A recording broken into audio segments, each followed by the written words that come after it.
Daw mot sa jingkan mau halor ka jingno senyang jong i Dr. Didi Lapang hapok ka dong ka Thany Ribohoi District hi barok ka wei na kalyang ka Yong Man Association kala ang nut pan ai ka buram bat ban penne pan sai ka nam ka buram ya ki dimjat bat ya ka jing trish tom jong i Dr. Didi Lapang na ka benta ka Thany Ribohoi District baki pateng ki bahaden kin tip bat kin yai perto ki kam bahajung i ha ka ba menta ka sngi kabade khatlai torik urempang arajar arpusau lapliau mod sa jingkan mau ha pelau jong ka Ribohoi College ha ka jinge sakhilang uba prestun ten song ubade menteri ka jela bat layadon lang ha kani ka sngi da uba Meral Bons im ubade MLA ka nongpo constituency ka Dr. Amprin Lingdo bat uba Charles Marngar bat kalalong ka sngi sa jingkan mau na ka benta ka ying ka sem jong i Dr. Didi Lapang ha ka bada ka jingkemen bat ka jing sngo it lawan poi ringkat ha kani ka sngi da ka kurim jong i Dr. Didi Lapang ukun lembat ki kun ksiu ki jong i ngi baro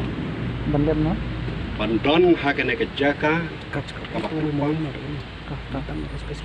ka pelau jong kane ka Ribohoi na ka benta ban peniang yau nu mot sa jingkan mau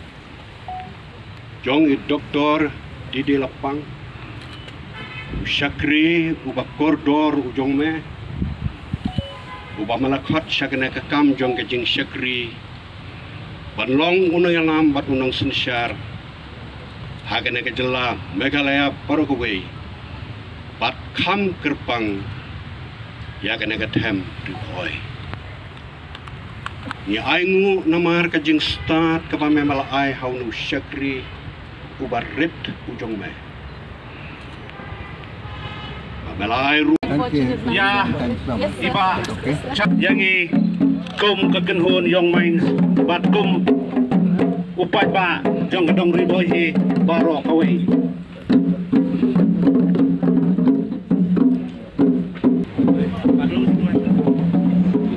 aswa begini ini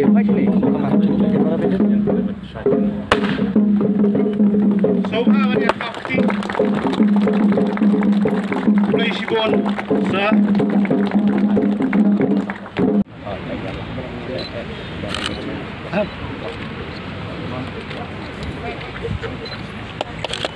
so how ya kafti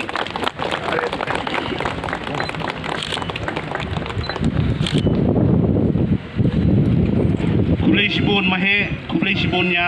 kulay sibon ba restun tensong menta kadien jong anika are isai